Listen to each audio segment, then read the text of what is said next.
Maybe as we begin, we'll do our recognition of territory as we are gratefully acknowledging the Indigenous peoples of all the lands that we're on today, and we do this to reaffirm our commitment and responsibility in improving relationships between nations and to improving our own understanding of local Indigenous peoples and their cultures.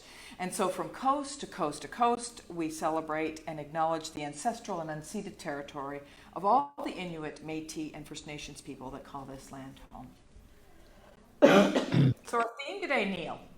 We are celebrating Pride today, and we are very proud to be doing that. And we're excited to be here today with Chris Ambidge coming in from Toronto and Patti Brace, who resides in Mahone Bay, Nova Scotia, both of whom are very involved in Proud Anglicans and both been very active in calling the Anglican Church of Canada to greater inclusion for many years. So welcome to Pew and Beyond. Thank you. And welcome to all our guests. I see people are hopping on. Good to see you. Please say hello. Tell us where you're from, and we'll say hello back to you. We love to see our guests from all over Canada coming today. And we do hope that we'd love to see your responses and your questions. And if you have some stories, we will absolutely do our best to include those today. So welcome to everyone. We'd love to know how you're celebrating Pride Month. If you're doing something in your parish, in your city, your town, your village, we'd love to hear about how you're celebrating Pride Month. Patti, tell us a little bit about yourself. Well, I am currently the rector of the parish of Mahone Bay. I have to tell you, Neil, it's Mahone, not Mahone. Oh, I am sorry. Yeah, and which is a kind of 2.25 point parish on the south shore of Nova Scotia. And I came there from 20 plus years in Northern Ontario, most recently in Nipigon, which is Canada's choke point on the highway to Thunder Bay. The bridge there goes out. You cannot get from one side of the country to the other. I was ordained in 2018. Prior to that, I was a professor at Laurentian University. And I've been involved with, first in Integrity and then Proud Anglicans, as we've kind of morphed over the years, since 1991. And so a lot of the work was done, a lot of the work has been done at General Synod, as we appeared triennium after triennium. And I think I missed 3 or 4. That was largely due to child rearing. And so I've been involved in those kinds of things for about 30 years. I was one of the founding members of Integrity Kingston way back in 1991. Mm-hmm. And so I think I've done this as both a lay person and now as an ordained person. I'm Chris Ambidge. I'm still a lay person. I do have an MDiv, but back in 1980, David Ragg, Bishop of Huron, couldn't handle the idea of ordaining a gay man, clutch the pearls, or pectoral cross. And so I've been a university professor. I'm now retired. That actually was a benefit to me because my pension plan did not depend on the bishop's good opinion of me, so I could be a burr under episcopal saddles and appear at more general synods than I care to think about. I think I'm at 11 and counting. So yes, working towards greater welcome for 2S LGBTQ people within the Anglican Church. And there have been a lot of changes since I started doing this in 1985. Welcome to you both. Actually, I want to say hi to Fran Wallace from St. Aidan's in Oakville. She says, hello, everyone, happy Pride. And Leanne here in Montreal says, hello, happy Pride. And also hello to Fred Webb. I think in Regina, Fred is where you are, and Andrew Halliday from the Diocese of New Westminster. Welcome to you all. One of the questions we put out to everyone is, how are you celebrating Pride? But I was hearing both of your history about working within the Anglican framework for all of these decades. I know that there's so much work to do, but can you sketch out just, I don't know, what have you seen? Where have we come from and where are we heading towards? I mean, in a few minutes, you know. Sorry, that's a little easy question. Yeesh. One of my proudest synodical achievements was voting for the ordination of women. Yes, I'm that old. Wow. But in terms of gay and lesbian stuff, we were not at all welcome. Not only I lost a vocation, but I know more people than I have fingers that were fired basically or weren't ordained because they were queer. And that's becoming a whole lot better now in more accepting dioceses, which tend to be in the south of the country. There are still places where it's not welcoming. There are people who have basically been chased out of their parish in less welcoming places and need to go to a more welcoming diocese even today. But it is orders of magnitude better to be queer and Anglican now than it was in 1985. Patti? And I think I would add that it's not just clergy who have been chased out. It's people in other positions in parishes and just lay people who have found themselves unwelcomed. And so I think that's really important to note. And it is changing, but it's not universal.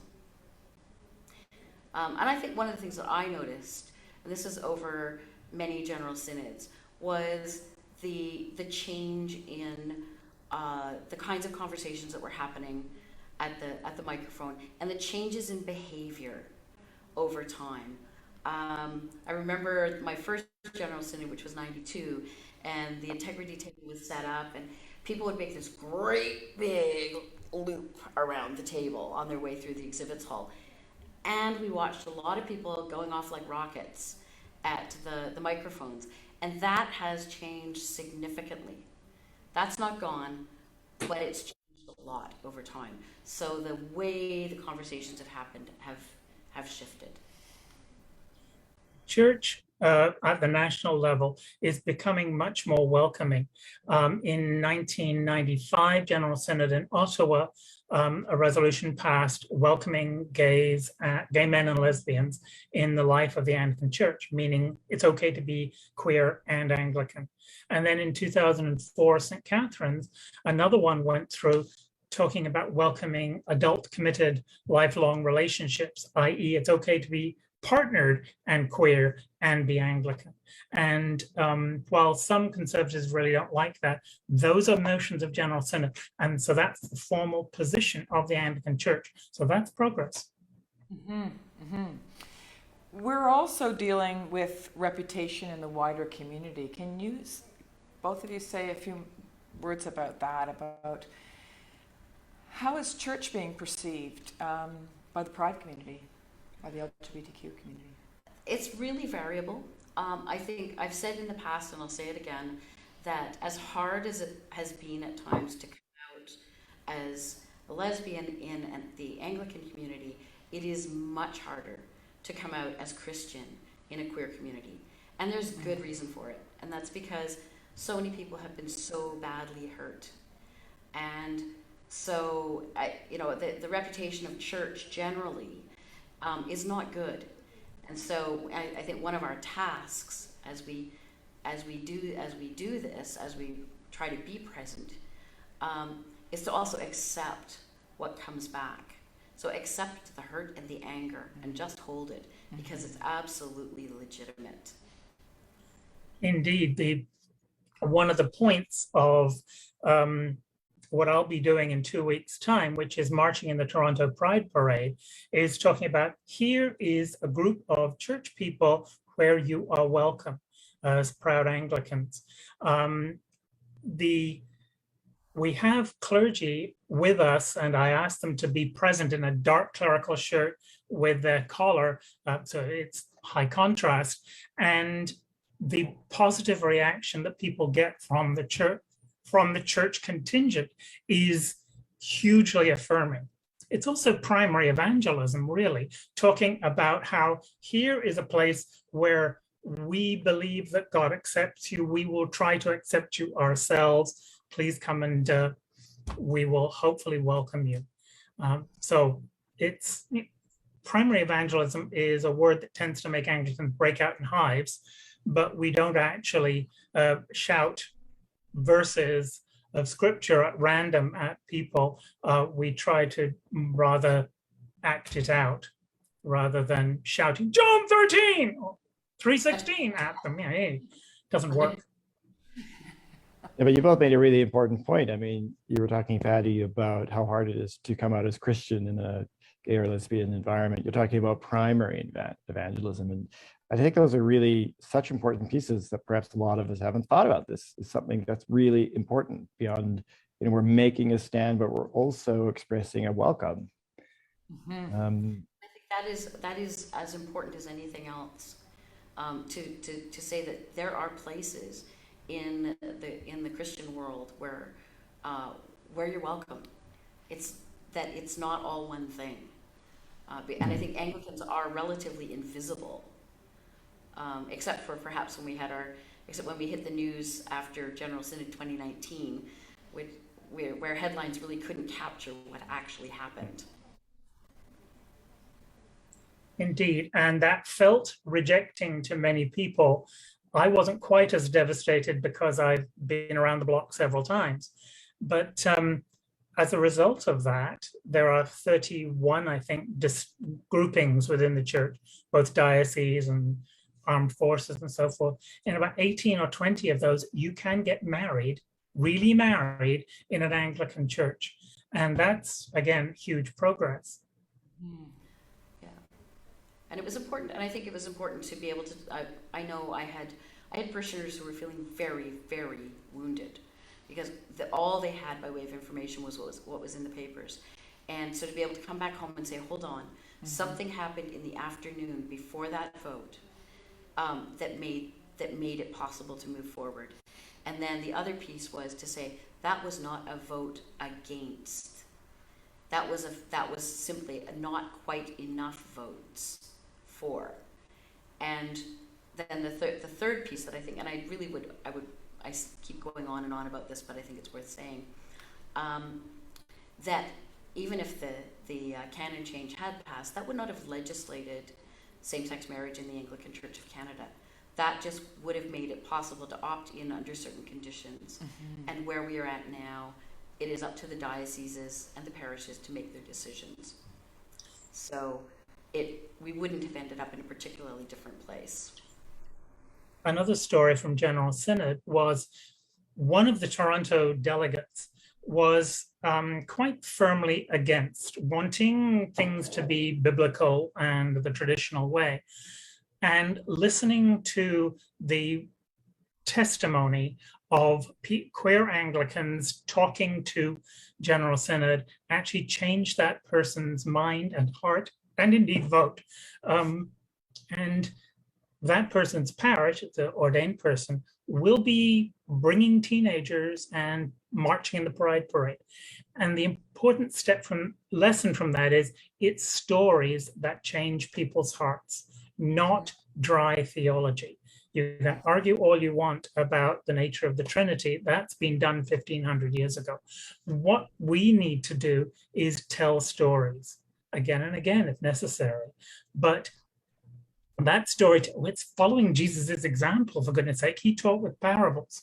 And for all of us to learn that our own lives tell a story, not necessarily in point-by-point rhetoric, but it does make a point to people.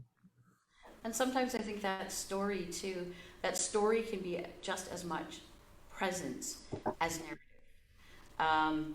We've talked about this. We talked about this before. But if you go to a General Synod and you go to the Proud Anglicans table, you're going to see a little stuffed giraffe. Her name is Sappho. Oh yes, the giraffe. We want to hear about the giraffe. I'm doing the giraffe. And her name is Sappho, and she comes from a novel by, well, she herself does not, but the reference is to a novel by Josephine Tay called The Franchise Affair. And in it, there are a couple of women, a mother and a daughter, who are accused of kidnapping. And they live in a small village, and the whole village turns on them, and it is vicious. And at some point, somebody says to them, with the way people are behaving with you, the way they're treating you, why do you stay? And the one of them replies, well, it's like giraffes. You see one in a zoo once a year and it's a spectacle. But if you live with a giraffe, then you just live with the giraffe, and then they're your neighbor. And I think that's a big piece of it, just telling our stories by telling them out, but also telling our stories by being present in the story of the community over and over and over and over again. And remained at the table. Remaining at the table. Yeah. Yeah, exactly. Yeah. Exactly. Let's talk a little bit about the pride flag, I wonder if we can, because we're seeing them everywhere right now, and I'm wondering what you two think about. Yeah, I mean, churches are putting them up and indicating that they're in support of pride, but that can have some challenges, I guess, to that. Yeah, but I think there's something important going on there, which is it's wonderful to see. That is just fantastic. But we've got to be very, very careful that what we advertise outside is matched by what happens inside. I think we're at a really interesting moment where pride flags are everywhere. I love walking through my little town and seeing them all over the place. But just as with the breast cancer pink ribbon, there's the problem of pink washing, where organizations that really have nothing substantial to do with breast cancer research, with support of breast cancer survivors, fly that, show that pink ribbon. And the same thing is true. We're in danger. We've got to be very careful about rainbow washing. On the one hand, it's great because it says apparently we're out there enough and we're important enough that there's this kind of corporate interest in flying the flag. Mm-hmm. But as churches, we've got to be incredibly careful that what we do matches what we're showing. So that means being really, truly welcoming and affirming, not just tolerating, but affirming. Is now the time to talk about listing? Sure. Proud Anglicans runs a website, proudanglicans.ca. At the moment, the first page talks about the Pride Parade, but always in that website is a listing from Newfoundland to Victoria on Vancouver Island of welcoming parishes. And that's actually used by queer people when they go a-looking. Is there going to be a welcome for me at St. Didymus in the ditch? And we've tried to make sure that the rainbow listing matches what happens in the pews. There's always some hiccups, of course, but if you go to a church that isn't listed and should be, please let me know. proudanglicans.ca. I wonder if you can tell us a bit more, though, because as we've said, it's not enough just to put a rainbow flag in your church and say, hey, come on, what is it that we need to call churches to do who want to take this step? Because I know there are many who do, but, can we help them?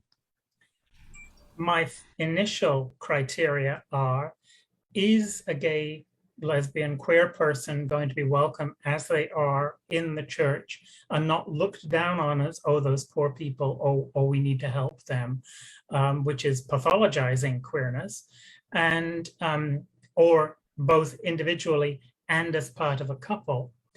And the other one is, are they guaranteed not to hear homos are going to roast in hell sermon? The second one is a whole lot easier to guarantee. But that's where we start, getting people to realize that if this poofy person or dykey person comes in, are they going to be welcomed and offered a cup of coffee and, hi, how are you? Or are they going to be presented with someone whose eyes get really big and they go sit in another pew? Patti, can you say more? Yep. And then it goes further. I think paying attention to our language. So as are we going to? Is this going to be a parish where the Trinity is always Father, Son, and Holy Spirit, or are we going to expand our gender vocabulary so that we provide neutral Trinitarian references like Creator, Christ, and Spirit? Any of those. So try to attend to what we're thinking about gender. Do we respect people's pronouns? Do we pay attention to it? You know, I get caught on that. I mess up and I try to fix it. But do we attend to that and recognize that people come in quite a variety of genders? There aren't just two. Do we tweak our readings a little bit? So for example, there's a wonderful resource called the Inclusive Bible, and it actually works on a number of fronts. It tries to deal with questions of gender, questions of race, and questions of sexual orientation, and it rephrases things, and they're not wrong. They're not wrong. It makes different translational choices in order to expand the way Scripture can speak to people.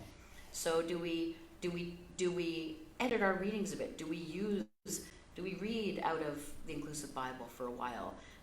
One, I would say, to see if anybody notices, but to also just to make sure that what people hear allows them to be in it. What choices do we make around hymns? And I'm not saying dump all the old hymns. I'm saying mix it up. I would say mix it up. Pick things that speak in a variety of ways, because that shows over and over again that varieties of people are welcome in this space. And when you're addressing the people in the pews, don't say my brothers or even just my brothers and sisters. They're Gender neutral term. There are frequently, beloved, there are frequently people who you think might be one gender or another, and in fact, they're neither. And you need to assume that in any room of more than 10 people, you're going to have a queer person, probably. And not very much more, you're going to have multiple not orientations, gender identities. And also, I think then there's another piece. Always assume that there's a queer person there. Mm-hmm. It's not a them. There's going to be a queer person in our parish family, whether they're visiting or whether they've been here for a long time. We're there, and also that all of those people in the pews probably have a 2S LGBTQ family member. It goes way more than it goes much more broadly than just to whatever queer person comes through the door. Everybody's got a family. Speaking of families, Father's Day is coming up, and we have Mother's Day and other times where we acknowledge families, and families are very diverse these days. Any helps for us as we're thinking about congregations? And I think if you're going to, I have a thing about doing secular holidays in church. I give on that a little bit because that's one that's going to take a very long time to shift. But when we make references in our prayers, when we wish people a happy day, expand those notions of parenthood as far as they can go, recognizing that there are all kinds of families that you could have. So for example, for my family, I, a single lesbian, adopted a son, and so I just simply claimed all the holidays. That seemed reasonable to me. But Father's Day was tough, and we spent some time talking about what would it mean? What does fathering mean? And so expanding it to include ideas of parenting that could be grouped under father, and recognize out loud that people don't always have good relationships with their fathers. There may have been damaging relationships. Make sure those things are articulated. I think as well, we got a lovely comment from Molly Blythe in Peterborough. She said, well, going back to an earlier point we made, stories change people's hearts. And I think, making space for people's stories in our communities of faith, and being willing to hear, to make the space and hear what people are saying.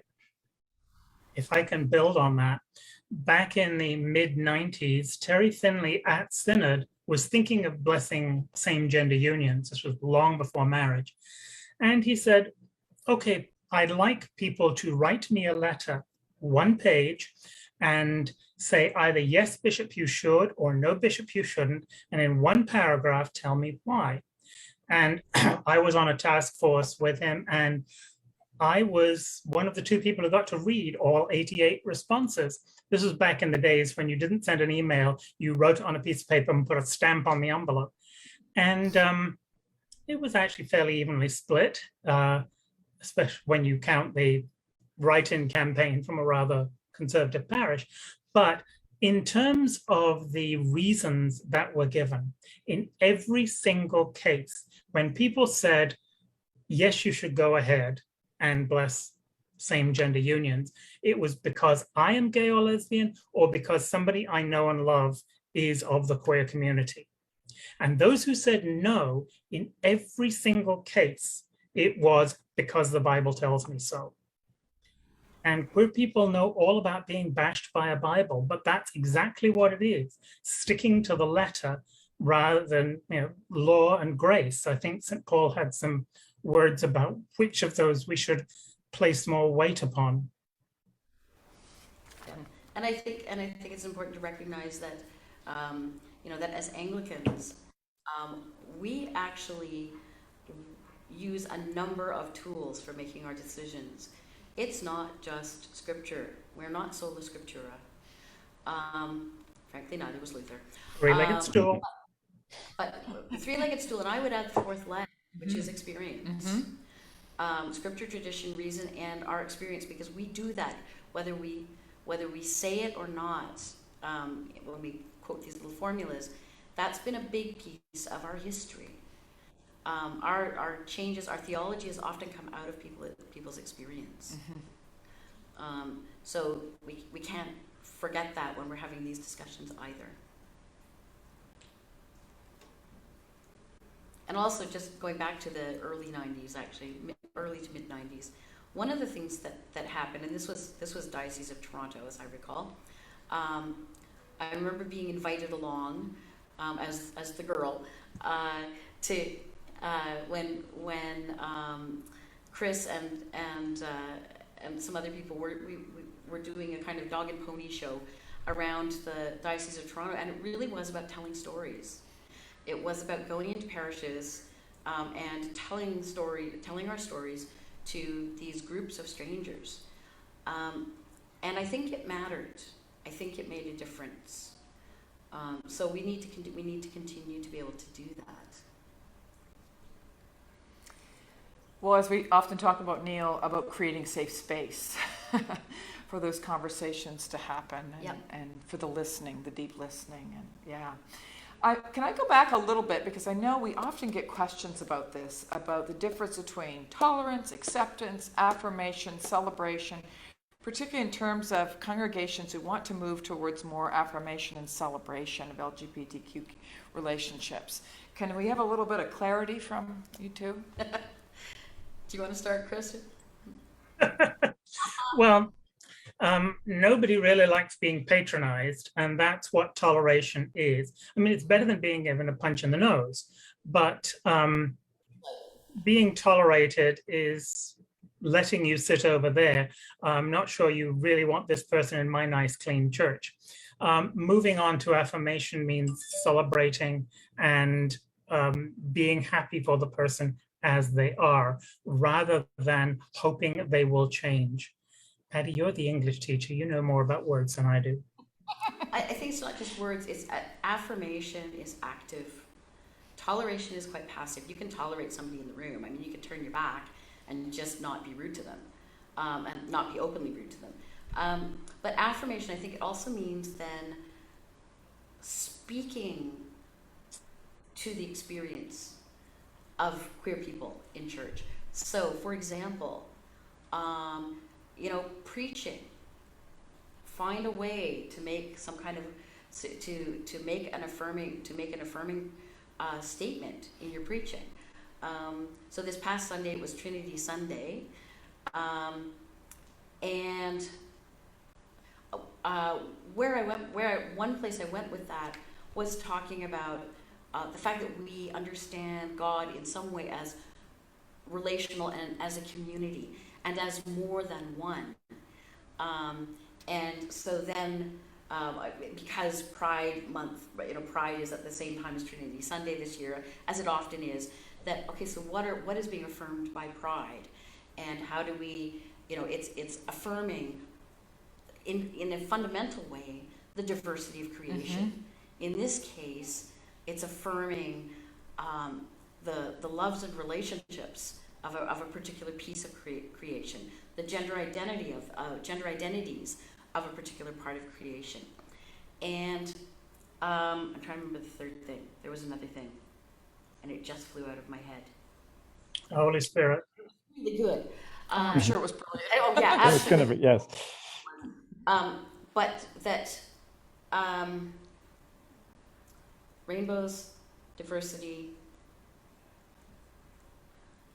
and I cannot remember. Okay. Well, if it comes But back to you, if it comes back, let's we say. want to hear But it. it was about working that into a sermon, and also, I know what it was, and unpacking the notion of pride.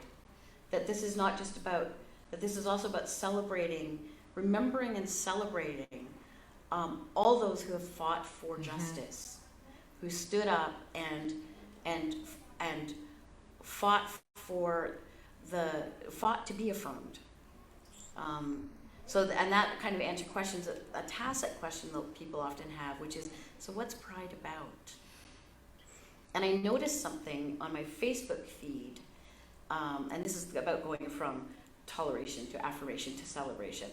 I noticed from various places educational events that are happening.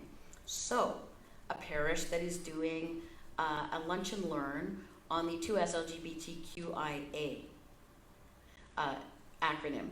What do all those letters mean? And that's what they're doing. They're just unpacking it. So you could do that. You could have a lunch and learn. You could have a lunch and learn on, so why pronouns, to help people understand why they're doing what they're doing. Because I think then that also is affirming that in this place we know about these things and we do these things. I was asked 2 weeks ago to speak to our high school age youth group. And so I gave them a quick history from 1950s Church of England in Canada to today, and realized that these people were born after the 2005 Civil Marriages Act. They have never lived in a country that doesn't marry queer people, which is, that's progress. The other thing that I thought of was Bishop Andrew actually apologized to the queer community in the Diocese of Toronto for the horrible things that have happened. That was a separate event, but at the synod before that, he had a time where he would talk about these things. And he began it with saying, and I'm probably going to choke up again, that to all the two-spirit, gay, lesbian, queer people in the room, you are home. And the word home is incredibly powerful. Yeah. And if you can get across that through those pointy arched doors is home for people, that will have won. Somebody say something else. Yeah. No, just what you said, that we're trying to make home. And when we're trying to make home in the best sense of the word, home that is a safe space, home where they can't turn you away.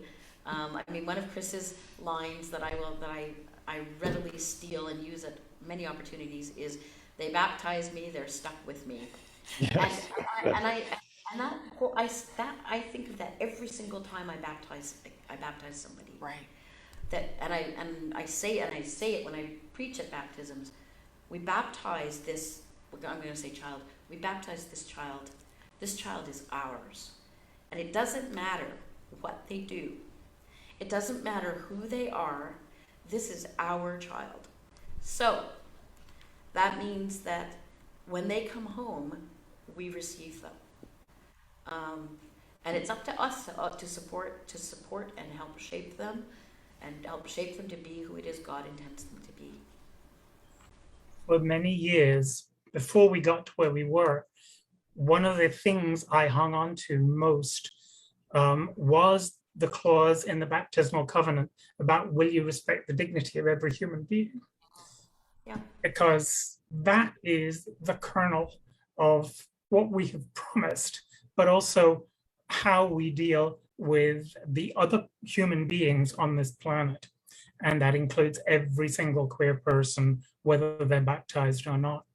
But it is nevertheless our duty to, and our promise, to continue to treat them with dignity. That's lovely. I want to say hello to a few of our guests who are here. Anderson from the United Kingdom is watching and commenting lots. We love your comments.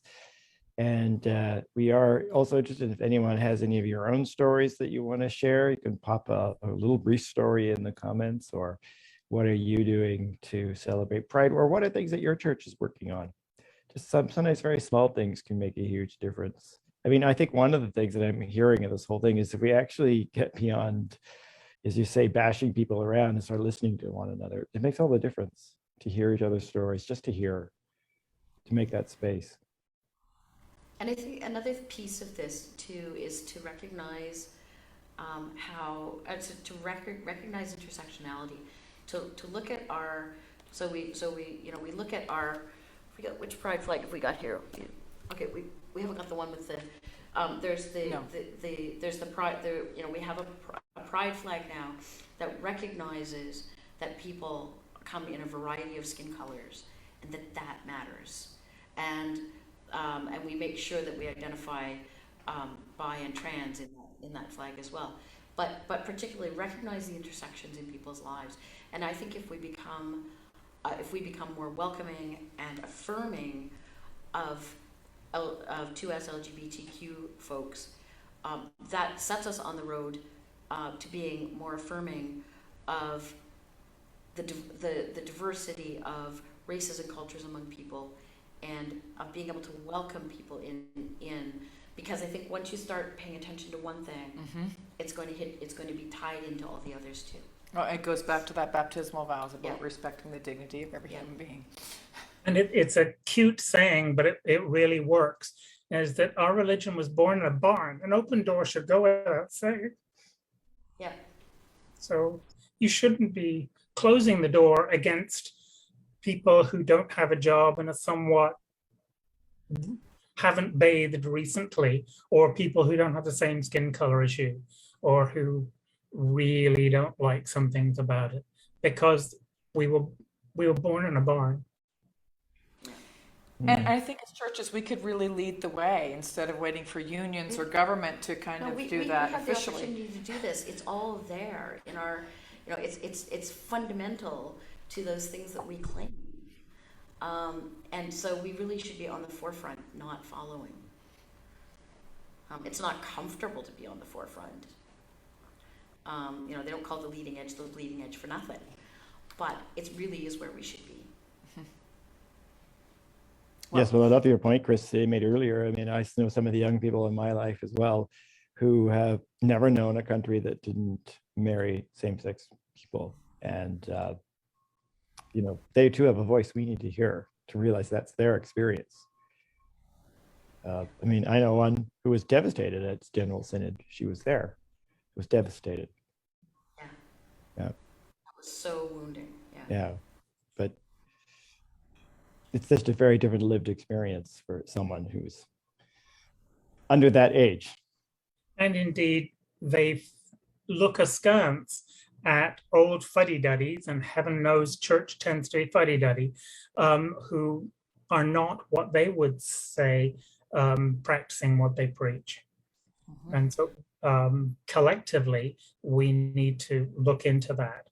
And it's scary doing things you don't like. It's scary doing things that are unfamiliar. And, if you let people into your congregation, whatever that people is, the collective congregation will change just by nature of those other people. And that is scary. But we weren't told to form a club. No. And that's where faith comes in. You step into the thing you do not know, And you have to trust that God knows what God is doing. We say that, so then we have to do it. I wonder if too, I mean, I have conversations with folks in congregations, congregational leaders, and for many of them, inclusive marriage is a no-brainer. I wonder if it kind of, again, comes back to having conversations, hearing stories, but also helping people understand the letters, understand, you know, some of the what's the difference between acceptance and affirming and those kinds of things, but also helping them have language so they can explain that to others who would say, you belong to that church that has a flag flying, why? And So because they can we're not say, used to having that conversation around sexuality even. I mean, I remember early days hearing diverse voices. I was yeah, petrified because I thought, I've never had a conversation about sex in public before. And thankfully we had great people. And it was just so life-giving for everyone just to say, finally we get to talk about this. Where do we do that? And that opens the door to other kinds of conversations and other kinds of stories. I mean, something I'm ripping this off from another friend, but something I say with some regularity in the parish is this is a place where any story can be told. And I think in terms of being able to hear all of the kinds of stories that people bring. So for example, we have our conversation that opens up the space to tell stories about sex and about sexuality. It also opens up the place to tell stories about the hurts that have come out of sex used as violence, and to then maybe be able to do something about it. Mm-hmm. So it's just important that we just keep expanding the number of kinds of stories that can be told. And when people tell stories that have an ouch associated with them, to let that happen rather than say, oh yes, wasn't that dreadful? And what do you have to say about things, Marcia? Because that needs to be accepted. There will be a negative reaction. If it wasn't, we wouldn't be having these conversations. On this church that I'm seeing over there, we have a notice board that says what the name of the church is. Eventually, it took several decades, but we have a rainbow flag up there. We put it at the bottom and it will get removed every week by somebody. And the solution to that was actually to get out a ladder and stick it up at the top, because you need to be 8 feet tall to tear it off now. But there is, that kind of static happening. Some of those rainbow stripes may not last long because some angry people, either conservative or people who don't like the church at all, and what the hell are you doing supporting those dreadful homos, will start tearing it away. And you just need to keep going and replace the light bulb and put a new sticker up and away you go. But there will be a negative reaction and you need to be prepared for that. Mm-hmm. And then also I've said this before, but I'll say it again, and to be prepared to receive negative reaction from the people you think you're affirming. Because I could imagine people ripping the stripes off the church steps, queer people, because they cannot imagine why or how the church could in good conscience claim to be affirming. And so sometimes you have to, and so somebody tells a story with an ouch, you need to let it sit and hold it. And also when somebody tells a story, when there's anger, receive it and hold it, because that too, that's legitimate. And it may take quite some time for somebody to actually be able to trust that it's going to be okay here. But there's a history, there's always a history. Well, we're running almost out of time. We have a few minutes left. I want to say hi to Sarah Marshall and Bill Gray, who are watching today from various places. Really good to see you.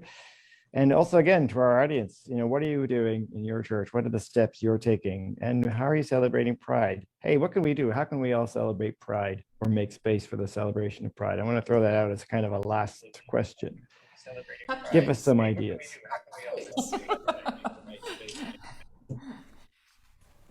Don't forget to visit the proudanglicans.ca website and make sure that your church is registered there, your diocese. That's really helpful. And I know there's a number of organizations. I know we have one in the Diocese of Nova Scotia.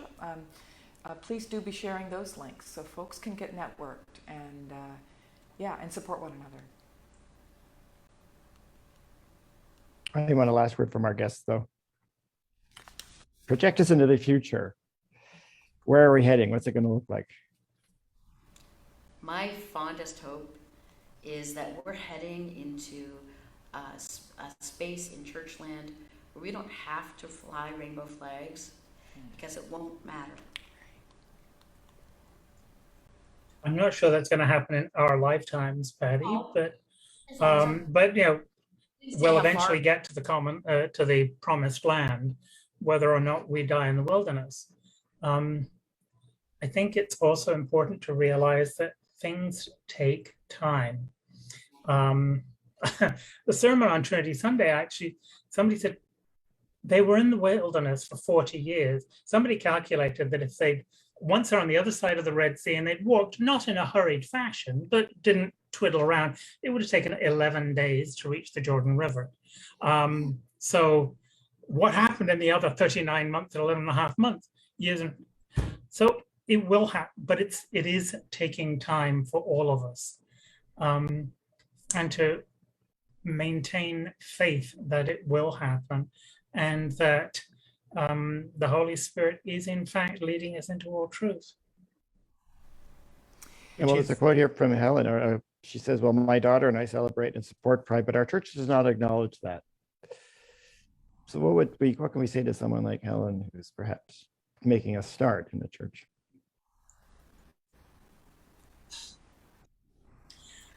Wear a rainbow button.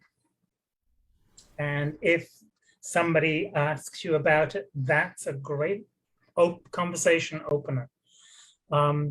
It won't change overnight like turning a light on or off, but you'd be surprised how many people will react well. And don't be turned off by the pearl clutchers who have problems with it and who will come up with the 7 clobber passages, Sodom and Gomorrah all over again. But you don't have to respond to that. I mean, the number of times I've been told, have you read Leviticus, whatever it is? Well, actually, I have several times. And to quote Don Mean, all you need to do is pray hard enough and God will make you straight. But John, we did and he didn't. So we didn't get made straight, but God doesn't make mistakes. This is who I am. This is how I am. And to remember that, even if you get the pearl clutchers in your parish, and you will. Patty, what would you think? And I would add, so wear the button. I think that's a great way to start. Find some Pride events somewhere near you and just mention it. Don't have to get it into the bulletin or anything like that, but just start the conversation. I'm going to this thing. You want to come? Or just even I'm going to this thing, because that's where you start to tell the story, and that's where the story can start to spread. And if you have a personal story about it, then tell it. Just because it's stories that will change hearts, not logical bullet points. Sorry, Neil, I cut you off. I was going to say, as Andrew says, and be outrageous and have glitter. I think that's a really great last line. I have a tiara that's going to church next week, and I have ruby slippers that will be on my feet during the parade, and I am made amethyst slippers to match their rings for all of my bishops who will be in the parade. So ask them about that. It can't all be wrong. Oh, thank you. We want to thank you both, and thank you for sharing today, but also thank you for breaking the rainbow stained glass ceiling and all the work you've done over all these many years in changing hearts and minds and policies. We're very appreciative, and I know the next generations too, as we're getting there. We're getting there.